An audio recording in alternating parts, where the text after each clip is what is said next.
Hoy viernes, desde las 6 de la mañana, en el local al costado de la Catedral Virgen del Rosario.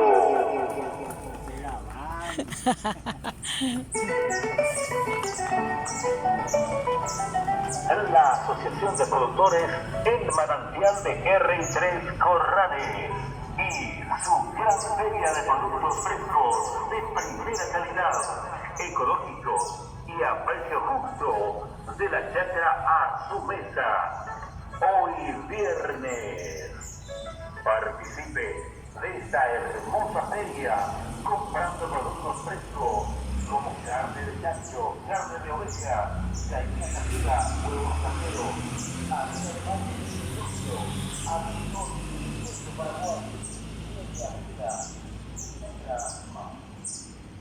para